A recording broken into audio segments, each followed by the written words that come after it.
Taking tougher questions is a shift in strategy after Harris cruised through Charlemagne the God for a radio town hall. And although he's usually friendly, he did put Harris on the spot about the border crisis.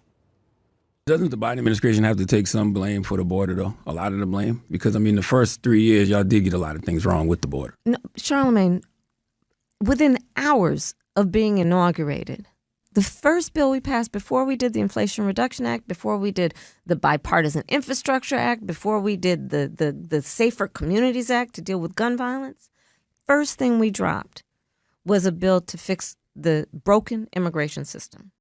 Kamala Harris also taking questions from some of Charlemagne's listeners. One caller asking whether she'll implement reparations, which is something she has supported in the past. I am running to be a president for all Americans. That being said, I do have clear eyes about the disparities that exist and the context in which they exist, meaning history, to your point. So my agenda, well, first of all, on the point of reparations, it has to be studied. There's no question about that. And I've been very clear about that position. All right, Judge, let's start with you because this interview is going to take place, right now during the 5, and it's going to air in an hour. Yeah, well, listen, I'm looking forward to it, but I got to tell you, when she said, in answer to the question about the border, I mean, Charlemagne the God clearly knows that there's been a 241% increase in border crossings. Mm-hmm. But she says within hours of being inaugurated, before the first bill we passed, before Inflation Reduction, Infrastructure, Safer Communities, first thing we dropped was a bill to fix immigration. I checked H.R. 1. The first bill they dropped has nothing to do with immigration. She is just not competent or she's lying. It's one of the two. It's about fair elections. It's about ending money in politics, public officials working for the public interest. It has nothing to do with it. Okay, that's number one. Number two, we're going to study reparations. We've been studying reparations for 150 years. They just studied it in California. Gavin Newsom said, no way we're going to do it. And she tells us she's been very clear on it. And nobody knows where she stands. And I got to tell you, I give Charlemagne the God credit for the questions that he put to her. And he asked if she was sorry about some of the stuff that's happened at the border. And her answer was no. When it would have been very easy to talk about the murders, the rapes, the drugs, the fentanyl. Nothing. She's impervious to all that. But I love that her longest answer was on reparations. And we still don't know where she stands. And that's like a 90-10 issue in terms of unpopularity, Jessica. But anyway, your thoughts on the Charlemagne the God interview or the one that we haven't seen yet that's happening right now? I thought it was great for her to sit down with Charlemagne. I should say as well, she sat down with Roland Martin as well, another very popular. Very popular? Come on.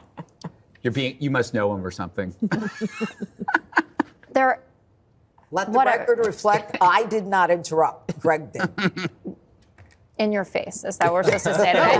Anyway, she is having conversations directed squarely at Black men who she is struggling with. And that is the smart thing that you should do when you have 3 weeks out and you see that you are soft with a particular group. I think Charlemagne gives a great interview, and it gave it even more heft that he is someone who has been supportive of her and also critical. So he liked her in the 2019 and 2020 primary, and then he's talked before about what's gone wrong at the border. He's talked about things that he feels like he has gotten wrong about her, actually, that he thought a vice president could accomplish more than they necessarily could in real life. So I thought it was a really good discussion.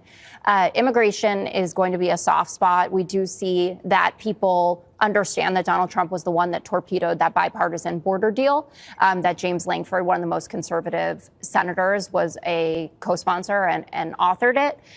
But that will be a soft spot. What she did manage to do that I think is really good is to talk about this new agenda that they have for Black men. So to talk about entrepreneurship and economic opportunity, to talk about specific healthcare needs that affect the Black community more specifically. And I see no reason. I understand people want to put this in it's just identity politics, and that's ridiculous. Identity politics is implicit in good campaigning. Whenever you're talking to a group that has a certain set of concerns, you need to be able to address the way that their lives are. what their job life looks like, what their family life looks like, what their medical life looks like. And like on the same day she put out the agenda for Black men, she also put out the agenda for rural America, like farmers, ranchers. Did they get free weed too? It's not free weed. Legal weed? Do they get welfare checks? Well, everyone too? should get legal weed, and that's actually something that's popular across the partisan spectrum. I don't think Everyone that's should get legal That's weed. stupid. No, you don't get it for free, but legalizing weed. This country's Yeah. dumb You guys enough, sound Jessica. sound This country is old. dumb It was enough. targeted at a black Yeah, audience. plus you put Just- 2,000 black Go ahead, males Jesse. in jail for that. Well, the difference between a Brett Baier and a Charlemagne interview is that she's not going to lie to Brett and get away with it. She lied to Charlemagne, and Charlemagne didn't know he was being lied to because he's not a journalist. So when she says that I submitted an immigration bill on day one, no, she submitted an amnesty bill. It had nothing to do with border security, so she lied. Brett, as opposed to Charlemagne, will follow up. When she says, well, I want to do a study on reparations, well, Madam Vice President, what are you looking to hear from in the study that you don't know right now? Or you were the vice president and senator. You could have commissioned your own study. Why didn't you do that then? Or Brett probably would get specific. Can I have an example when you say that you're the victim of misinformation? You say your career has been victimized by misinformation about your accomplishments. Well, who? Well, what accomplishments specifically? The fact that you worked at McDonald's? Because when she was the attorney general, there's really no significant case. When she was senator, there was no significant legislation, and the only thing she's known for as VP is the border czar, and that's been a mess. So hopefully tonight we'll get pointed questions. Maybe after a week and a half, what would you do differently than Joe Biden? She could come up with an answer there. Or why should men play women's sports? That's a good one.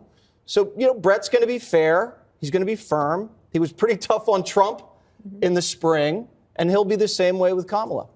What are you looking for tonight? Are you paying attention to the reparations issue? I mean, we have brought this up on the fire from time to time. I have to remind everybody that I'm not running for office, so I don't need a commission to say I'm going to study something that everybody hates. The idea of saying I have been really clear that we need to study in a commission on something is a politician's way of saying, if I actually endorse it, my career is over. She knows that. This is what Gavin Newsom did. It's the only play you have. Say you're going to appoint a commission, put people on it, they get free croissants and ice water at their little meetings with the little tumblers, and they get to feel really important, but you're not getting my money. You're not getting anybody's money. It's not going to happen, and I'll tell you why. The original sin of reparations is that it states that a person's problems are superior to your own based on an unquantifiable measure.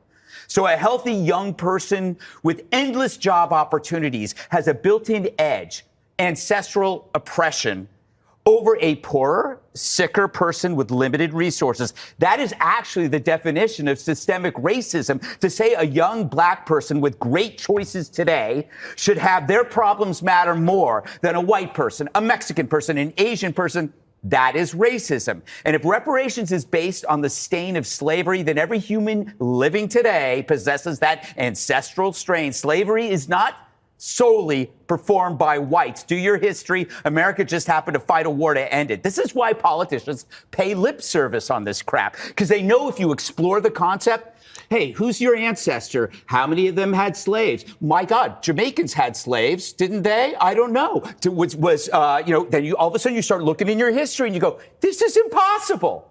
It's absolutely impossible. So the only way around it to appease activists, and all the activists really want, is to be on that commission. That's all they want. That's all they're going to get. Yep. And then they'll study it to death. They'll study it to death, and then they'll have another study. Let's study some other things while you're at it. Okay, good chat, everybody. Up next, former President Trump speaks directly to women voters in a Fox News town hall. Click here to subscribe to the Fox News YouTube page to catch our hottest interviews and most compelling analysis. You won't get it anywhere else.